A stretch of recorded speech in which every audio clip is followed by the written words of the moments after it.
शांति।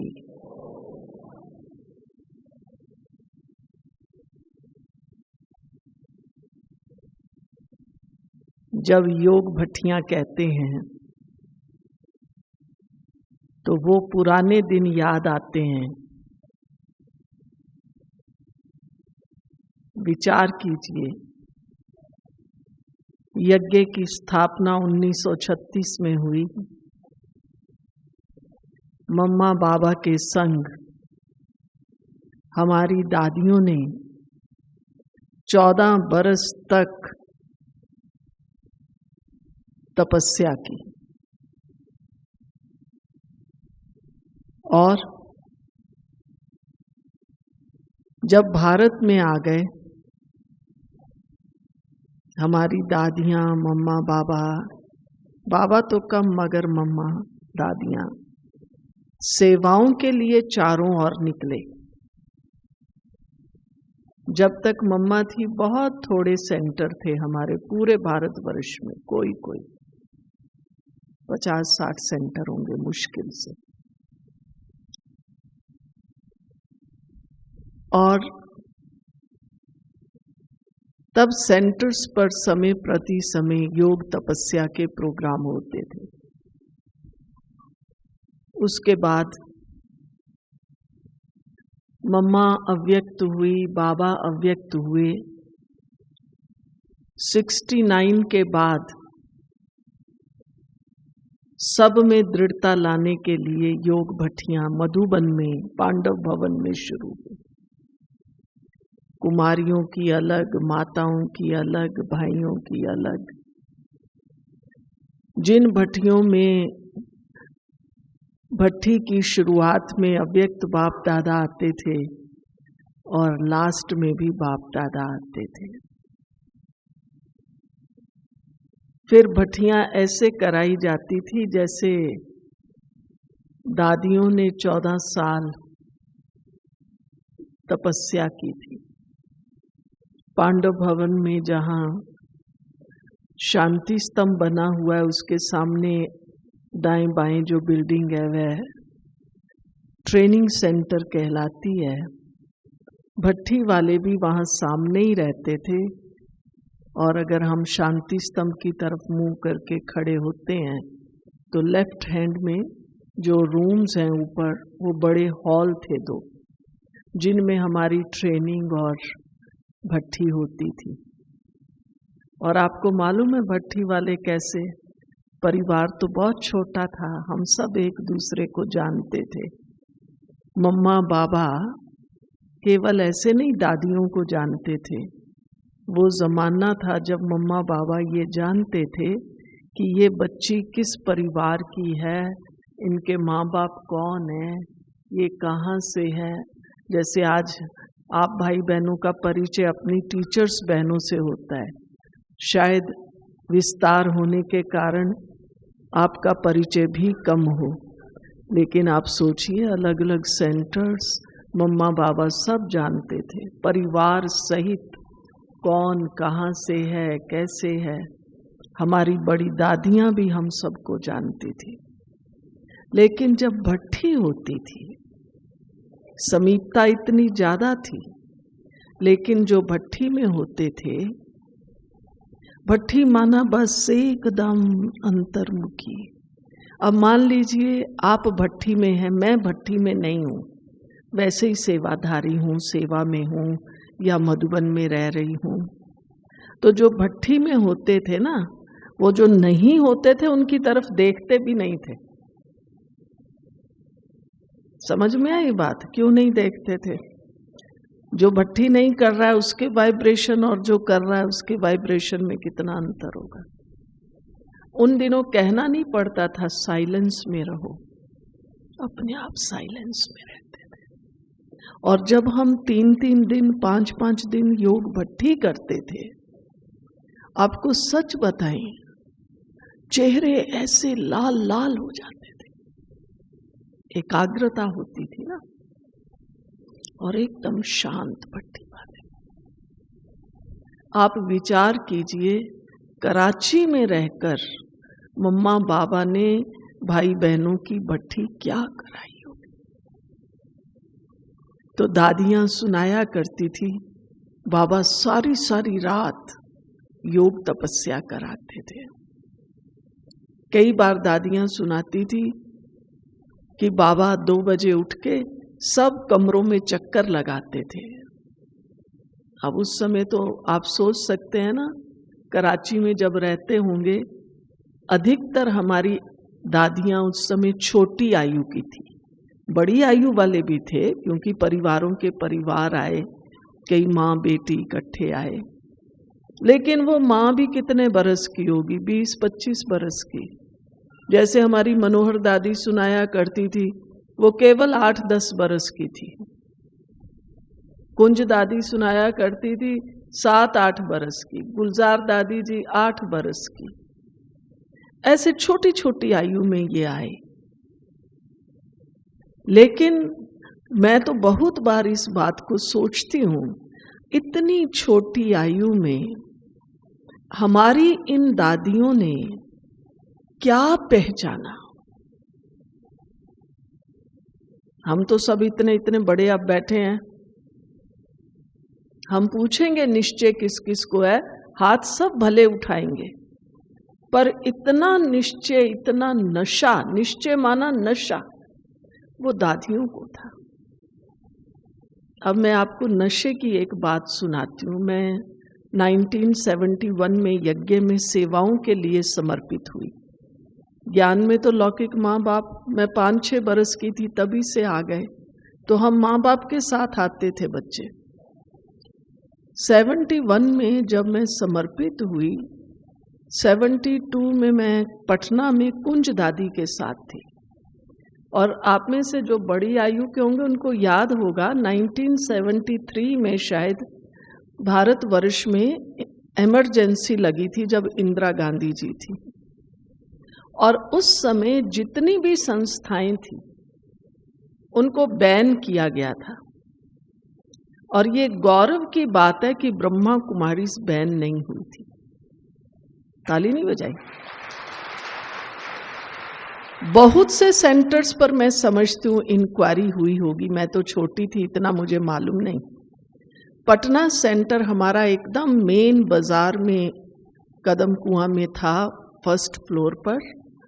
शाम के समय भाई बहने जैसे कोर्स वाले भी आते हैं, मुरली वाले भी आते हैं, हम लोग 4-4:30 तैयार होके, वहाँ एक ऑफिस छोटा सा बना हुआ था जहाँ कोर्स कराते थे, भाई बहनों को अटेंड करते थे। तो मैं किसी 2 भाइयों को कोर्स करा रही थी और 2-3 लोग आए, वो भी बैठ गए। कोर्स पूरा हुआ, उसके बाद उन्होंने कहा हम CBI से आए हैं, कुछ इंक्वायरी करना चाहते हैं। तो वो भी समझ ही गए होंगे, ये तो छोटी सी बहन बैठी है। उन्होंने कहा यहाँ आपका बड़ा कौन है? मैंने कहा हमारी दादी जी हैं, बुलाइए। मैंने कुंज दादी को बुलाया, तो उन्होंने इतना लंबा कागज था जिसमें 15-20 प्रश्न थे। कुंज दादी थी, किशनी दादी जी थे और मैं थी, 3 जने थे हम। तो सबसे पहले, जब तक अब दादियों को तो मैं इन्फॉर्म करके आई, मैं बैठी तो मेरे से ही पूछना शुरू किया, आप कौन है, कहाँ से हैं, आपके लौकिक माँ बाप कहाँ रहते हैं, आपके फादर क्या करते हैं। तो सिंपली जैसा था मैंने वैसे ही बता दिया और लिखते गए सब कुछ। अब दादी जी भी आ गए, कुंज दादी। अब आप देखिए, कुंज दादी से पूछा आपका नाम, तो कुंज तो बाबा प्यार से उनको कहता था, उनका नाम निर्मल पुष्पा था, तो नाम बता दिया, उन्होंने लिख लिया। आपके पिताजी का नाम क्या होगा? पिताजी का नाम का प्रजापिता ब्रह्मा। अब हो गया दोनों में कशमकश, ऑफिसर भी और दादी। वो कहता है नहीं, ये नाम नहीं, आपके पिताजी का नाम। हमारी कुंज दादी थी ना, उसको इतना नशा, मीडियम हाइट थी, घुंघराले बाल दादी के, और दादी जब ज्ञान सुनाती थी, आप में से किसी ने देखा या नहीं देखा, अब तो शरीर छोड़ दिया, इतने नशे से ज्ञान सुनाती थी कि एक बार तो सुनने वाला भी सोचेगा कि कहाँ से आया है व्यक्ति, कोई फरिश्ता है। तो कहा हम तो छोटे छोटे थे, आ गए, हमें तो बाबा ने ही पाला है, मेरे पिता का नाम प्रजापिता ब्रह्मा है। वो लिखने को तैयार नहीं और दादी बदलने को तैयार नहीं, मगर अंत में उसको लिखना पड़ा प्रजापिता ब्रह्मा बाबा। दादी ने कहा हमने देखा ही नहीं, हम तो 7-8 साल के थे, आ गए, इतने बड़े हो गए, बाबा ने बड़ा किया है, हमारी जीवन बाबा ने बनाई है, हम जो हैं बाबा के सदके हैं। दादी का नशा क्या नशा था। मैं भी देखती रही, मेरा तो सेवा का भी शुरुआत थी। दादी का नशा, फिर तो उन्होंने और जो जो पूछना था, आपका हेडक्वार्टर्स, आपका खर्चा, ये वो सब पूछा गए। लेकिन मैं वो दृश्य आज तक मैं कई बार ये शेयर करती हूँ, मैं भूली नहीं, हमारी दादियों का नशा। बाबा ने हमारी जीवन बनाई है, अब हम सबकी जीवन बाबा ने बनाई है या नहीं बनाई है, बताइए। ढीली ढीली है, 2-4 यूं करते हैं, बाकी तो नहीं करते। सोच के सचमुच हमें नशा, क्योंकि हम अदर झूल में हैं, बुरा नहीं मानना। भाई बहने, केवल आपकी बात नहीं है, चाहे सेंटर्स पर भी रहते हैं, बहुत से भाई बहने लंगड़ा के ही चलते रहते हैं। हाँ, ज्ञान तो अच्छा है, लेकिन ज्ञान में जो दृढ़ता होनी चाहिए। हमारी चंद्रमणि दादी जी थी, और चंद्रमणि दादी जी को शेरे पंजाब बाबा कहता था। वो तो एक लंबी कहानी है कैसे शेरे पंजाब हुई। एक बार मम्मा अमृतसर में आई थी, और वहां एक भाई आते थे, अब तो नहीं है, उनकी युगल, जैसे आज बाबा ने सवेरे मुरली में कहा था ना, किसी किसी की युगल आती नहीं है, उसकी भी युगल आती नहीं थी। वो कॉलेज में प्रिंसिपल थे। अब वो बहुत अगेंस्ट आर्य समाजी, मालूम पड़ा मम्मा आ रही है अमृतसर में, और वो कहे मम्मा को मैं अमृतसर में घुसने नहीं दूंगी। मम्मा आई। उन दिनों तो छोटे छोटे सेंटर्स होते थे, तो फर्स्ट फ्लोर जो उस मकान का होगा वहां मम्मा, और बाहर वो बहन कॉलेज में वो भी पढ़ाती थी, तो लड़कों को लेके आ गई और कहे हमें मम्मा से मिलना है, मम्मा से मिलना है। बहुत से लोग ऐसे हल्ले गुल्ले में तो शामिल हो जाते हैं। हमारी चंद्रमणि दादी जी दरवाजे के आगे दरवाजा पकड़ के यूं खड़ी है, और जगदीश भाई जी जिन्होंने इतना साहित्य लिखा है हमारा, वो भी गए हुए थे। फिर जगदीश भाई जी ने वहाँ जो उस ग्रुप में थोड़े सियाने अच्छे लोग थे, उनको से बात की कि ये तो आप भी सोच सकते हैं कि इतना मॉब तो ऊपर जा नहीं सकता है, आप अपना ग्रुप बना लो 10-12 लोगों का, फिर बारी बारी से जाओ, मम्मा से मिलो, मिलने में मना नहीं है। उन्होंने कहा ये बात तो ठीक है। तो फिर उन्होंने अपना ग्रुप बनाया 10-12 लोग। अब आप सोचिए, अगर आपको कहा जाए यहाँ मम्मा बैठी, आपका टर्न आ जाए, आप कैसे जाएंगे? अंदर में एक्साइटमेंट है। तो एकदम वो जो 10-12 ऐसे भाग के चढ़े जैसे कोई जेल से छूटा हो, और मम्मा कमरे में एकदम साइलेंस में, जो बाबा कहता है साइलेंस पावर। और चंद्रमणि दादी जी सुनाया करते थे कि जैसे जैसे आते गए, चप्पल खोले, कमरे में दादी मम्मा ऐसे बैठी है कुर्सी पर, जो जाए चुपचाप बैठ जाए, जो जाए बैठ जाए। और फिर जब सब बैठ गए, मम्मा ने कहा पूछो, कुछ कहना है? आप सब ठीक है? अब बताओ वो क्या कहेंगे कि हम आपको निकालने आए हैं, अपोजिशन के लिए आए हैं। वो बेचारे तो सिर ही ऊपर। चंद्रमणि दादी जी बहुत हंसा करती, दादी जी खुल के हंसती थी। तो दादी जी कहती है वो बेचारों का सिर ही ऊपर ना उठे, नाड़ एकदम नीचे। मम्मा कहे बच्चे कुछ कहना है, बोलो। अब माँ के आगे बच्चा क्या बोलेगा? फिर मम्मा ने उनको ज्ञान की बात सुनाई। 20-25 मिनट बैठे होंगे और नीचे जो लोग खड़े थे उनको बेचैनी, आए नहीं।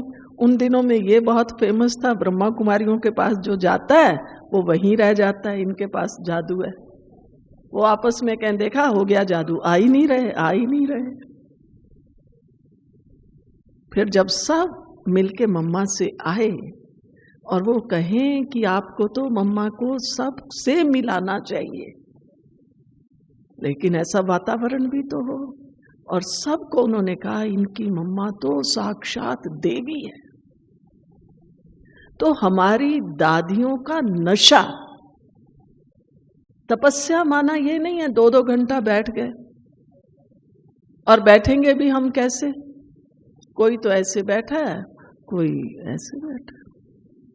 अब क्या नशा चढ़ेगा? अगर नशा हो, मैं भगवान, आज भी बाबा ने कहा तुम बाप के सामने बैठे हो, आप सोचिए 1 सेकंड अपने भीतर, मैं भगवान के सामने बैठी हूं, कैसे बैठेंगे?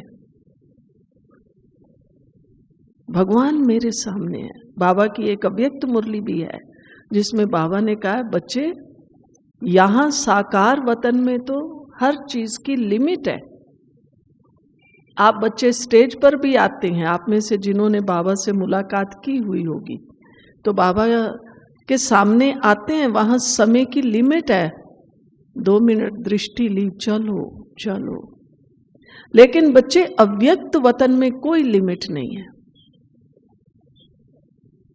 आप जितनी देर चाहें बाबा से दृष्टि लीजिए। अब बताइए, हमें इतनी फ्रीडम मिली हुई है, आपको किसी मिनिस्टर से मिलना हो, गवर्नर से मिलना हो, आपको मालूम होगा गवर्नर हाउस में जाते हैं ना, आधा घंटा पहले ही बुला लेते हैं, जाओ एंट्री करो, फिर नाम लिखाओ, ये करो, फिर बैठो तसल्ली से, फिर वो अंदर लेके जाते हैं। लोगों में कितनी एक्साइटमेंट होती है, गवर्नर से मिलना है। 1-1 घंटा कहीं तो पहले ही पहुंच जाते हैं। और हमें कौन मिल रहा है? पीछे वालों, कौन मिल रहा है? स्वयं सर्वशक्तिवान मुझे मिल रहा है, मुझे दृष्टि दे रहा है नशा। तो योग, तपस्या का अर्थ जो हमने समझा, क्योंकि जब हम लोग ज्ञान में आए तब 7 डेज कोर्स नहीं होता था, मैं बहुत बार सुनाती हूं, ये तो बहुत बाद में शुरू हुआ है। यहां तक कि ये जो हमारे मुख्य चित्र हैं, कल्प वृक्ष, सृष्टि चक्र और त्रिमूर्ति, ये भी हमारे देखते देखते बने, चित्र भी नहीं थे।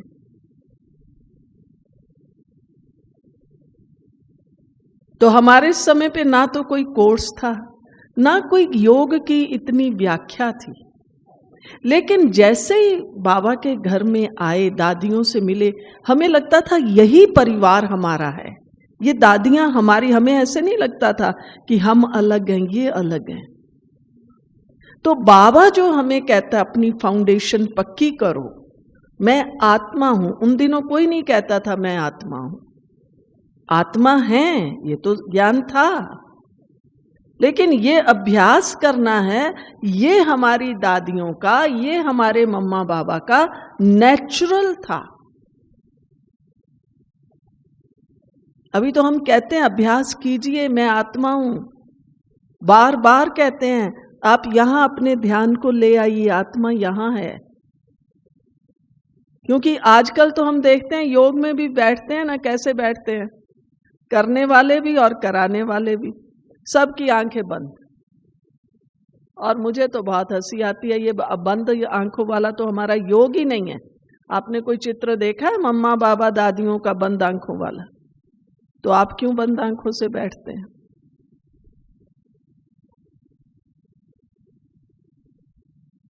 इन्होंने 14 बरस यही अभ्यास किया।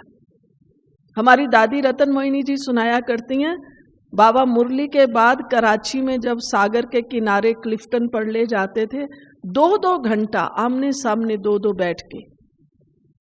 आजकल तो मुरली सुनी, नोट की तो की, नहीं की तो नहीं की, और मुरली से उठे एक दूसरे, चल भाई चल, नाश्ते पे चले, चल बाबा के कमरे में, चल वहां, एकदम बातों में आ जाते हैं। आगे ऐसा नहीं था। हम लोग भी जब मधुबन में आते थे मुरली के बाद, बाबा कई बार मुरली में भी कहता है, बच्चे यहाँ आते हो, ऊपर छतें बनी हुई हैं। तो शायद मुझे तो अपना कोई ऐसा अनुभव याद नहीं कि छत पे, लेकिन मुरली के बाद थोड़ा बाहर निकलते भी थे तो सब आज बाबा ने क्या सुनाया है, उस मुरली के आनंद में रहते थे। योग का अल्टीमेट जो अनुभव है वो अतीन्द्रिय सुख है। और आजकल क्या होता है, हम योग करते हैं ना आधा घंटा, एक, पहली बात तो करते ही नहीं आधा घंटा 1 घंटा, और उठते हैं तो ऐसा थक जाते हैं, अरे बाबा थक गए, कमर दुख गई। आगे हमें तो अभी भी, आगे क्या, अभी भी नहीं। योग के बाद अंदर में खुशी, नशा आए। तो रतन मोहिनी दादी जी सुनाती हैं, जब हम सागर के किनारे बाबा हमें ले जाता था, आमने सामने बैठते थे और एक दूसरे को बस यही अभ्यास करते थे, आत्मा हूं, और शर्त लगाते थे कि आंख झपकनी नहीं चाहिए। यह तो हमें भी याद है, हम छोटे छोटे थे, माँ बाप के साथ आ गए, बच्चे थे, आप समझ सकते हैं 5-6 साल के बच्चे का क्या योग होगा, हमें तो पता नहीं है क्या योग था नहीं था। लेकिन हम भी देखते थे बड़े ऐसे बैठे हैं तो हम बच्चे बच्चे आपस में बैठ जाते थे, कहते थे तू मुझे देख मैं तेरे को देखूं, आंख नहीं झपकनी, जो झपक गया हार गया, हार गया, हार गया। और रतन मोहिनी दादी जी से हम कई बार सुनते हैं, वो कहती हैं हम लोग ऐसे बैठ जाते थे। आप ये अभ्यास करके देखिए, 1 घंटा ऐसे ही बैठना है, आंख झपके।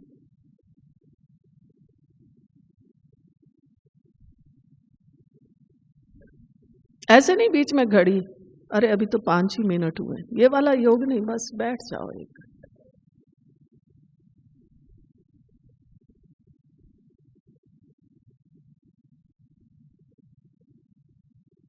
तो बाबा जो कहता है तुम्हारे चेहरे से, चलन से दूसरों को साक्षात्कार हो, वो रुहाब आए, वो झलक फलक आए, वो हमारे में तब आएगी जब हमें ये अभ्यास होगा।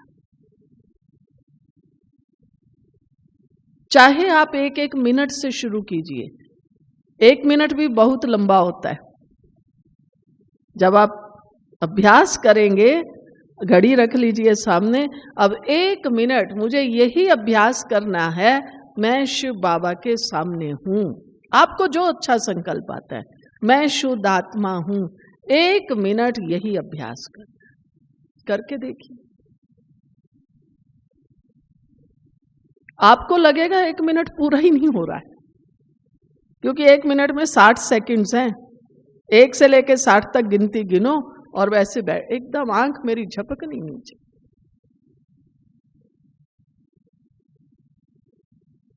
अब सहज योग सहज योग सहज योग करते करते हम इतने सहज हो गए हैं, कुर्सी पर बैठे हैं। अभी भी आप देखेंगे, अपने आसपास देख लो, कई कई तो कुर्सी का आनंद ले रहे होंगे, जरा सा उनको हिला डुला भी देना कि भाई नीचे आ जा। देख लो अपने आसपास, है कोई ऐसा? कई तो ऐसे ही हो जाते हैं कुर्सी, अरे अलर्ट होके बैठो। हम लोग दादियों के आगे बैठते थे ना, हमें लगता था ये दादियों में कितनी शक्ति है। अभी बाहर निकलेंगे तो कई मैंने देखा है भाई बहने आके खड़ी दी, दृष्टि दे दो। अब यहां दृष्टि देते हैं तो लेते नहीं हो, और रास्ते में पकड़ लेते हैं, कहते हैं दृष्टि दे दो। दृष्टि ऐसी चीज थोड़ी ना है। क्लास में बैठना माना क्या, बाबा कोई दे ना दे दृष्टि, चाहे आप बाबा के कमरे में बैठो, बस बाबा मुझे दृष्टि दे रहे, ये फीलिंग आनी चाहिए। इसलिए ही हमने देखा मम्मा की स्थिरता, गंभीरता। मुझे याद है हम लोग करनाल में रहते थे, मम्मा करनाल में आई और उसके बाद सोनीपत में गई थी। छोटा सा सेंटर होता था सोनीपत में भी, और मम्मा एक छोटा सा ही कमरा था, मम्मा वहाँ कुर्सी पर बैठी थी। करनाल की कुछ कन्याएं, क्योंकि पास पास में है, मैं तो छोटी कन्या थी, कई बड़ी थी, जो मैं तो शायद चौथी पांचवी में पढ़ती थी और वो तो 10वीं की थी। हम लोग भी मम्मा के पीछे पीछे, कोई उन दिनों गाड़ियां तो होती नहीं थी, ट्रेन में ही जाते थे गए। तो जब मम्मा के आगे, मम्मा ने कहा अच्छा आप लोग यहाँ भी आ गए। तो एक बहन थी, मुझे अभी तक याद है, उसने कहा मम्मा, वो बांधेली थी, उसके घर में उस जमाने में बहुत बंधन था, तो कहा मम्मा आपको मेरा नाम याद है? मुझे अभी तक दृश्य याद है। अगर हम में से कोई होता तो क्या कहता?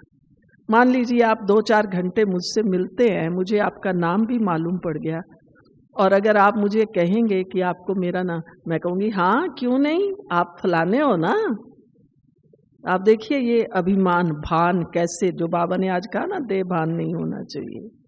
लेकिन मम्मा ने क्या कहा? मम्मा ने ये भी नहीं कहा तुमने गलत पूछा है, वैसे तो बोली मम्मा मेरा नाम याद है? मम्मा ने कहा इंदिरा है ना, मुझे अभी भी नाम उस बहन का भी याद है, इंदिरा है। बस मम्मा साइलेंस।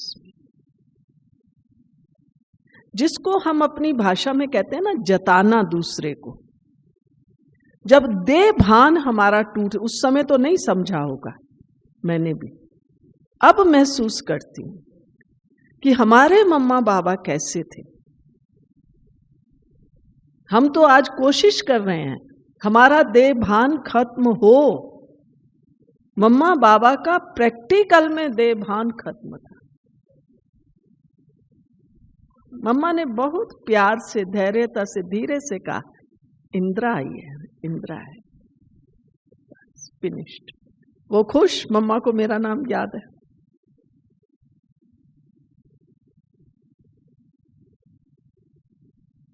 ये है तपस्या हमारे मम्मा बाबा की।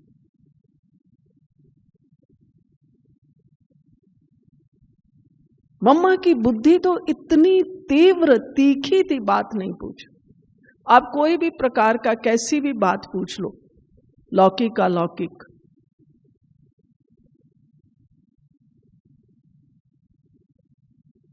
सेंटर पर एक भाई आता था, उसकी युगल नहीं आती थी। अब युगल नहीं आती है तो फिर लफड़ा तो रहेगा ही। अब भाई बहनें डिस्टर्ब होते थे, वो कहते थे इसको आना कहो ना, नहीं आए नहीं आए। जब ये नियमों पे, उस जमाने में तो जो आते थे नियमों में बहुत पक्के, नियमों में तो चलता नहीं है ये सब। लोगों को तो पता होता था ब्रह्मा कुमार कुमारी माना क्या। तो जब मम्मा आई, मम्मा को ये बात सुनाई गई, मम्मा ये जो भाई है ना ये पवित्र नहीं रहता है, लोगों को भी पता है, तो मम्मा ये बंद करे ना, आना क्यों आते? मम्मा ने ये नहीं कहा तुम बंद करो। आपको पता है मम्मा ने क्या कहा? मम्मा ने कहा गुलदस्ता बनता है ना, उसमें फूल भी होते हैं, अगर केवल फूल हो तो गुलदस्ता कहोगे? उसकी शोभा के लिए उसके आसपास पत्ते और घास भी लगती है, तो पत्ते और घास भी तो चाहिए। तो मम्मा और बाबा जो आज हम कहते हैं ज्ञान स्वरूप योग स्वरूप बनो, हमारे मम्मा बाबा वो स्वरूप थे। इसलिए साकार में बाबा से जो भी मिलते थे, कई भाई बहन बहुत से प्रश्न लेके आते थे, बाबा से ये पूछेंगे ये पूछेंगे ये पूछेंगे। जब बाबा के आगे जाते थे, बाबा कहता था आओ बच्चे,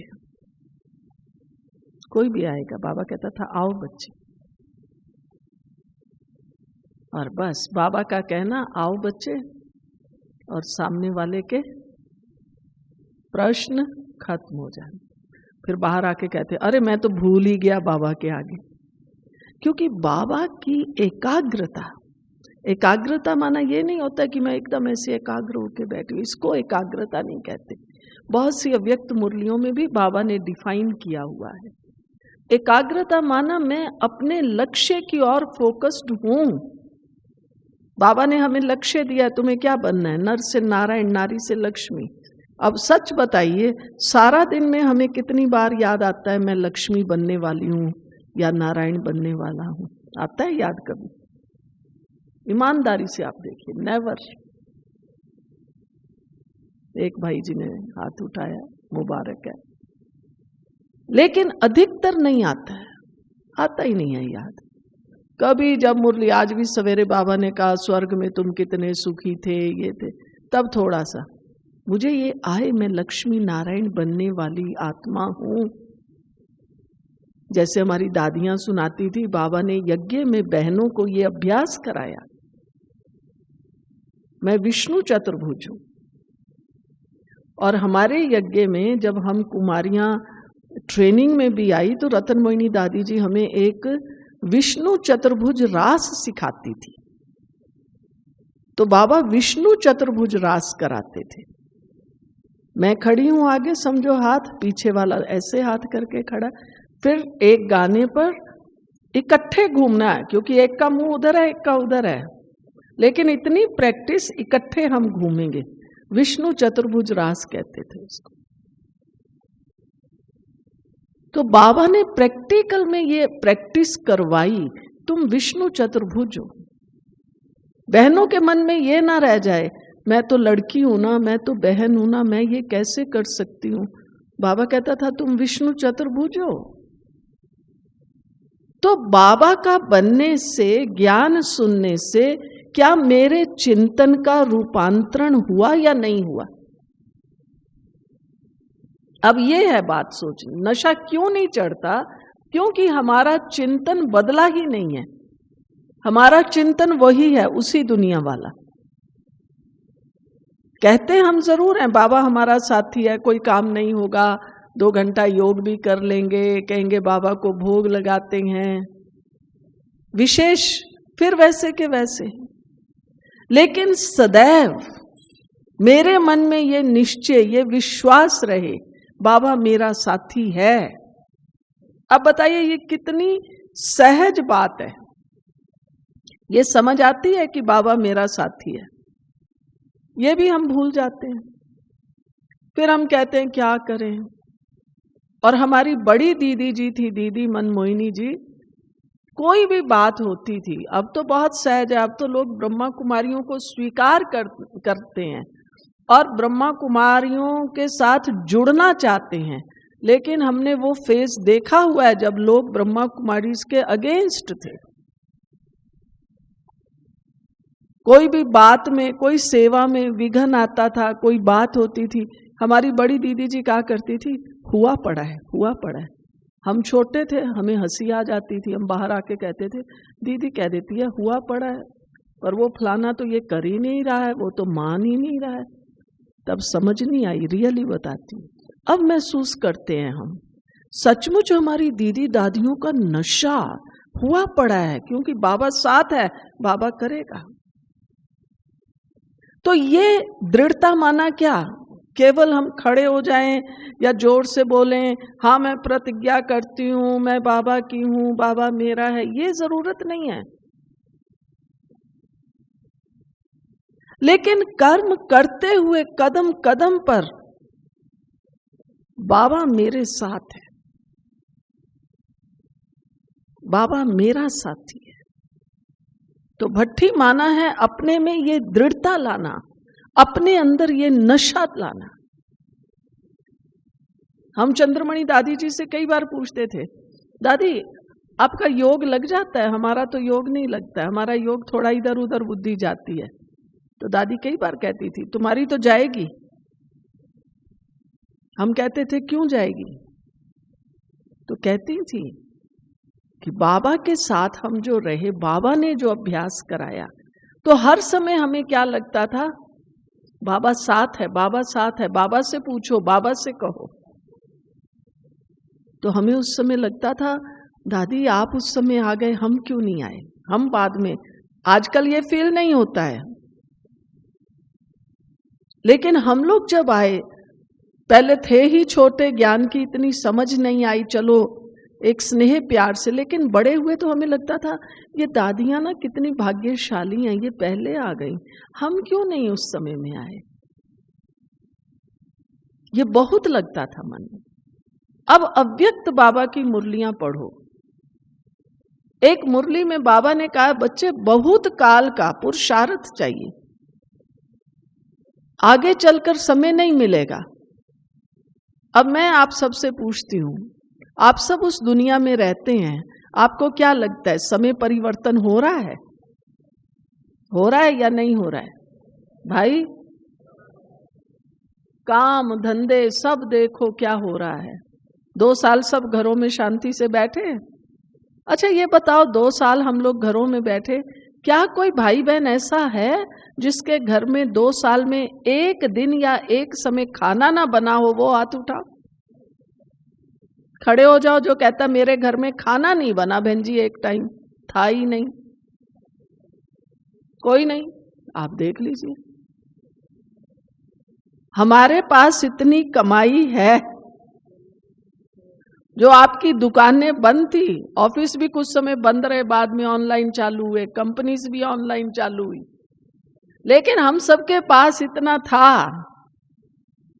बल्कि मैंने तो ये देखा हमारे सेंटर पर कई भाई बहनों को इतनी चिंता हो गई, एक माता को इतनी चिंता हो गई, वो तो बाबा की पक्की बच्ची है और बेटा अपना धंधा करता है। उसने अपने बेटे को कहा, देख भाई, मेरे बाबा के घर में हफ्ते में एक बार तू सब्जी दे के आना। अब उसको मालूम है ये इतने लोग रहते हैं, वो इतनी ढेर सब्जी हमें दे जाता था जो हमें खरीदनी नहीं पड़ती। हम लोग 30-40 लोग रहते हैं, सोच लीजिए कितनी सब्जी बनती है। मैं बहुत पूछती थी उन दिनों हर भाई बहन से, भाई कोई ऐसा हो जिसके घर में नहीं है तो बाबा के घर में आ जाओ। और उसके बाद भी हम मधुबन में कई बार आए, कईयों को मैं पूछती हूँ, क्या कोई ऐसा था जिसने खाना ना? सबने खाया, आराम से रहे। इसका मतलब क्या है? हमारे पास बहुत बाबा ने दिया है। तो मीठे प्यारे भाई बहनों, बाबा का अनुभव, दादियों का अनुभव यही है। बाबा को हम साथी बनाएं। बाबा मेरे साथ चलो, घर में जाओ, दुकान पर जाओ, ऑफिस में जाओ, कहीं भी जाओ, बाबा आप चलो। पर ऐसे नहीं ले जाओ फिर रास्ते में ही कहीं छोड़ के और खुद आ जाओ। फिर याद आएगा, अरे मैं सवेरे 10 बजे दुकान पे गया था तो कहा था बाबा चलो, अब रात को 11 बजे सोने लगा, बाबा गुड नाइट। बाबा मैं तो आपको ले गया था, लेके तो आया ही नहीं। लाना भी तो पड़ेगा या नहीं लाना पड़ेगा? जब साथी बनाया है तो मेरे को ये रियली स्थूल में फीलिंग आनी चाहिए, हाँ बाबा चलो, अब हो गया हमारा आज का धंधा। इतनी समीपता आज भी था ना वरदान में, बाबा के पास मेरी बाबा से इतनी समीपता हो, बाबा चलो, पर छोड़ के मत आ जाना, फिर लेके भी आना। बाबा की एक मुरली में तो ये यहां तक बाबा ने कहा कि बच्चे जहां आप रात को सोते हैं, उस सोने के कमरे में भी आपको दुनियावी कोई बात, समस्याओं की बात नहीं करनी है। मान लो आपके घर में कोई आने वाला है या कोई बीमार है, उसकी बात की राय करनी है, सोने के कमरे में नहीं, बाहर ही बात कर लो। जब सोने के कमरे में आओगे तो बस बाबा की याद में बाबा को साथ लेके सो जाओ। यहां तक हमें बाबा ने कहा है। तो अब ये जो वर्तमान समय है, ये तेजी से बदलने वाला समय है, बदल रहा है। आगे हम पूछते थे विनाश कब होगा, विनाश कब होगा, अब कब होगा? कब होगा? होगा नहीं, विनाश हो रहा है। प्राकृतिक आपदाएं, एटॉमिक वॉर, सिविल वॉर, सब कुछ आप देख लीजिए, गर्मा गर्मी में है। और अब लंबे समय का पुरुषार्थ जो हमें बाबा कहते रहे, बच्चे लंबे समय का किया हुआ पुरुषार्थ काम आएगा। अब वो लंबा समय भी गया, अब तो बस ये दृढ़ता चाहिए हमारे अंदर, मेरा 1 सेकंड भी, चाहे मैं अब ज्ञान में हो सकता है आप में से कई तो 1-2 साल के भी हों, 5 साल के हों, आप कहेंगे हमें तो अभी इतना ज्ञान समझ भी नहीं आया। तो आज से हम ये पक्का करें, बस टाइम इज मनी, यही कहते हैं ना दुनिया में भी, टाइम इज मनी। आप भी बातों में कहते हैं अगर समय रहा तो मैं देखना आपको कितना कमा के दिखाऊंगा। कमाऊंगा कैसे? जब समय रहा। तो वैल्यूएबल समय है, एक एक सेकंड अब मुझे बाबा के साथ बिताना है। मेरा काम छूट जाए तो छूट जाए, इसका मतलब ये नहीं मैं सुस्त बन के रहूं, ट्रेन का टाइम है और मैं घर से निकल रही हूं, ये सुस्ती नहीं चाहिए, चुस्त चाहिए, एक्टिव चाहिए। लेकिन बाबा मेरे साथ है, बाबा ही मेरा साथी है। मम्मा, बाबा, दादियां सब ने एकदम बाबा को पकड़ के रखा। आपको मैंने सुनाया ना, हमारी कुंज दादी कहती है भाई तुम्हारे बाप का नाम? कहती प्रजापिता ब्रह्मा। हम लोग तो अब ज्ञान में भी आ गए। जब हम लोग ज्ञान में आए तो हम लोग ये भूल गए, ये वर्मा है, ये शर्मा है, ये फलाना है। सब लोग अपना अपना नाम बताते थे, वही नाम चलता था। और आजकल तो यही कहते हैं सेंटर्स पर, वो शुक्ला जी नहीं आए, मिश्रा जी नहीं आए, वर्मा जी नहीं। इनको भूलिए, ये देभान। मैं बाबा का बच्चा हूं। बाबा तो वो मिश्रा और फलाना चौहान और फलाना फलाना है ही नहीं। मैं ब्रह्मा कुमार कुमारी हूं, बाबा का बच्चा। ये नशा जब तक हमें नहीं चढ़ेगा तब तक जो प्राप्ति होनी चाहिए वो नहीं होगी। तो हमने तो जो सुना, जो देखा, जो समझा, वो यही समझा कि मम्मा, बाबा, दादियां ज्ञान का नशा निश्चय। आप कोई भी दादी का पूछो, कोई भी भाई का पूछो, हमारे दादा आनंद किशोर थे, दादा विश्वरतन थे, क्या उनको ज्ञान का नशा रहता था। कोई बात को दादा ये बात ऐसे हो गई, तो दादा आनंद किशोर का एक शब्द फेवरेट था, FALTU, माना फालतू।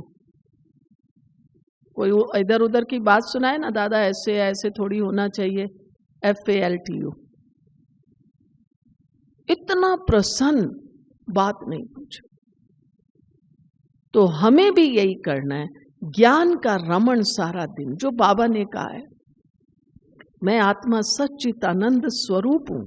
योग का अनुभव ये है, मैं सारा समय आनंदित रहूं। ठीक है?